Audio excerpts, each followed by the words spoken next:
नमस्कार साथियों, मैं अभय कुमार तिवारी आप सभी लोगों का स्वागत करता हूँ और आशा करता हूँ आप सभी लोग स्वस्थ व खुश होंगे। आज हम चर्चा करने वाले हैं एरिस्टोटल थ्योरी ऑफ रेवोल्यूशन। मैं एक छात्र हूँ। मैंने अपनी 12th क्लास CBSE बोर्ड 2019 में कंप्लीट करी है और अभी मैं Shyamlal college evening university of Delhi में BA political science honours pursue कर रहा हूँ 3rd ईयर में। आज हम इन सभी के ऊपर चर्चा करने वाले हैं। Poverty is the parent of revolution and crime. गरीबी ही अपराध व क्रांति की जनक है, ऐसा अरस्तु द्वारा कहा गया। अरस्तु कौन है? अरस्तु का जन्म 384 BC स्टेगेरिया में हुआ। इनके फादर निकोमैचुस थे। स्टूडेंट ऑफ प्लेटो हैं ये।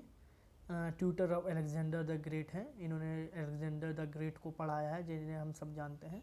फादर ऑफ पॉलिटिकल साइंस इन्हें कहा जाता है। इनकी मृत्यु 322 BC सेल्सियस में हो गई। क्रांति क्या है? अरस्तु ने क्रांति को 2 प्रकार से परिभाषित किया है। पहला तो यह किसी भी प्रकार का परिवर्तन संविधान में क्रांति है। दूसरा, संविधान तो सेम रहेगा लेकिन जो शासन है वो एक के हाथ से दूसरे के हाथ में दे दिया जाएगा, तो इस प्रकार का भी बर्ताव एक क्रांति ही कहलाई जाएगी।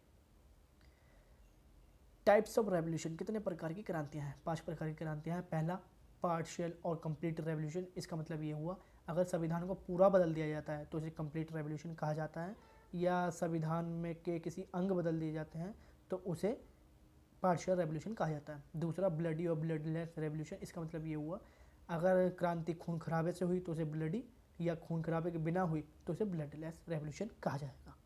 इंडिविजुअल और नॉन पर्सन रेवोल्यूशन। इसका मतलब ये हुआ यदि क्रांति किसी व्यक्ति के विरुद्ध होती है तो उसे इंडिविजुअल क्रांति कहा जाता है, और यदि किसी विभाग के विरुद्ध होती है या किसी पद के विरुद्ध होती है तो उसे नॉन पर्सनल रेवोल्यूशन कहा जाता है। Revolution against particular class. इसका मतलब ये हुआ जैसे कोई व्यक्ति धनी है और वो शासित है और वो लोगों का शोषण कर रहा है तो उसके विरुद्ध क्रांति हो गई, या जैसे डेमोक्रेसी के विरुद्ध क्रांति हो गई, ओलिगार्की के विरुद्ध क्रांति हो गई, या उन्हें स्थापित करने के लिए क्रांति हो गई, तो इस प्रकार की क्रांति इनमें होती है। रेवोल्यूशन ऑफ वैगवीट्स। इसका मतलब ये हुआ जो डेमोगैग होता है, जो नेता होता है, वो मनमोहक बातें करता रहता है और लोगों का दिल जीत लेता है।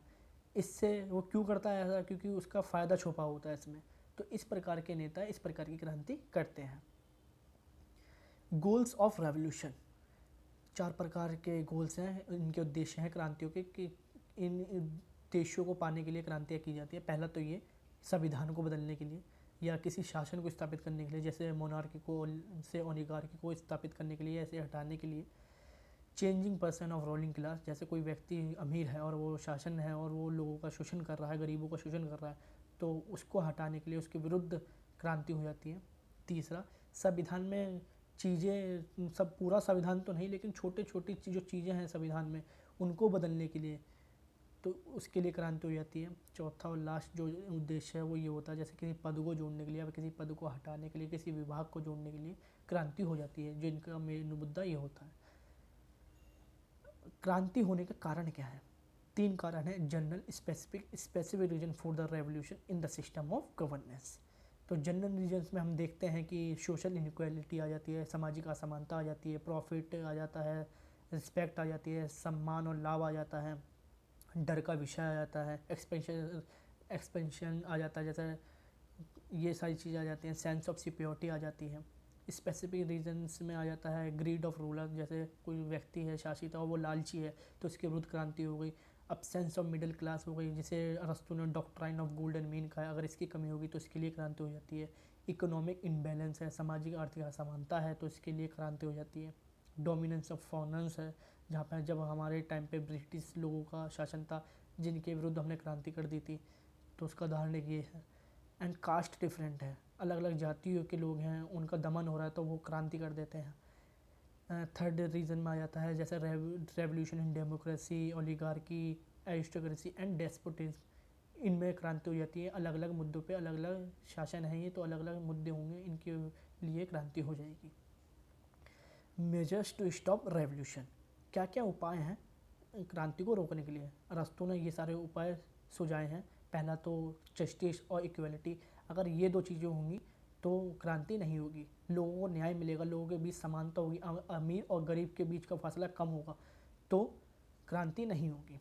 Education according to the constitution. अरस्तू ने कहा था कि अगर लोग सभी शिक्षित होंगे और उनको अपने अधिकार फिर मालूम होंगे तो वो क्रांति नहीं करेंगे, अनपढ़ लोग ही क्रांति करते हैं, ऐसा अरस्तू द्वारा कहा गया। रूल ऑफ लॉ होगा, जब सभी लोग कानून मानेंगे और कानून की सख्ताई होगी तो क्रांति नहीं होगी। गुड गवर्नेंस, जो शासित व्यक्ति है वो बिना किसी लालच व मोह के शासन करेगा तो क्रांति नहीं होगी। सभी लोगों की बातें सुनेगा तो क्रांति नहीं होगी। अरस्तू के क्रांति के सिद्धांत की आलोचना इस प्रकार हुई है। पहला ये, जो अरस्तू ने रेवोल्यूशन को एक बुरे वे में लिया है, उसका कहना है कि जो क्रांति होती है वो सामाजिक विफलता के कारण या उसको स्थापित करने के लिए ही होती है, ऐसा अरस्तू द्वारा कहा गया।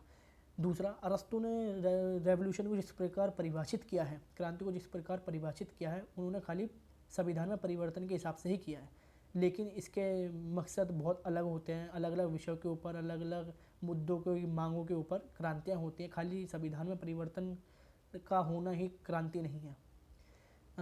इन्होंने स्टेबिलिटी को ही एंड माना है, इन्होंने स्थिरता को ही बोला है कि जैसी चल रहा है, जैसा शासन है, जैसी परंपरा है वैसी ही चलती रहे। इन्होंने कंजर्वेटिज्म व्यू अपनाया, जिस प्रकार से इनकी आलोचना हुई।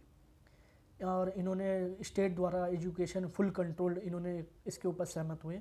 इसका मतलब ये हुआ कि अगर राज्य द्वारा ही शिक्षा दी जाएगी और पूरा कंट्रोल रखा जाएगा तो सही रहेगा, लेकिन इसका मतलब ये हुआ अगर व्यक्ति राज्य द्वारा ही कंट्रोल रहेगा इसके ऊपर तो वो अपनी बुद्धि का इस्तेमाल नहीं कर पाएगा और वो अपने आइडिया नहीं ला पाएगा। इसके ऊपर इनकी आलोचना हुई। इन सब के बावजूद हम देखते हैं, इन सब आलोचनाओं के बावजूद हम देखते हैं कि जब हम इतिहास देखते हैं तो हम तीन चीज़ें देखते हैं, वहाँ का टाइम, वहाँ की सिचुएशन और वहाँ का किस प्रकार का शासन है। तो इसी प्रकार अरस्तू ने ये सब देखा और उस हिसाब से इन्होंने ये सिद्धांत दिया जो उसके टाइम के हिसाब से सही था। और मॉडर्न टाइम में अगर हम देखें और इससे कुछ सीख ले तो सीख ये मिलेगी, अगर शासन है आज के टाइम का, जो सरकार है, अगर वो लोगों की बातें सुनेगी तो क्रांतियाँ नहीं होंगी। इससे क्या होगा, हम एक नए real utopian world, in real world देखने का अवसर पाएंगे। तो इसका फ़ायदा ये होगा। और बाकी कहा जाता है कि जो भी हम चीज़ें देख रहे हैं उसको हम परखें। सबसे पहले तो खाली जो हम चीज़ें हम सुन रहे हैं या हमें सुनाई जा रही हैं हम उनको ही सच ना मानें। ऐसा अरस्तू कहता है कि हमें उनको परखना चाहिए अलग अलग लेवल्स पे। तो ये सप्ताह मैं आशा करता हूँ आप सभी लोगों को ये समझ में आया होगा और मैं तहे दिल से अपनी प्रोफेसर डॉक्टर संध्या वर्मा जी का धन्यवाद करना चाहता हूँ, जिन्होंने मेरे को ये अपॉर्चुनिटी दी कि इस विषय के ऊपर मैं चर्चा करूँ, जिससे ये मेरे को भी समझ में आए और मैं आप लोगों को भी समझा पाऊँ। मैं आशा करता हूँ आप सभी लोगों को समझ में आया होगा। धन्यवाद।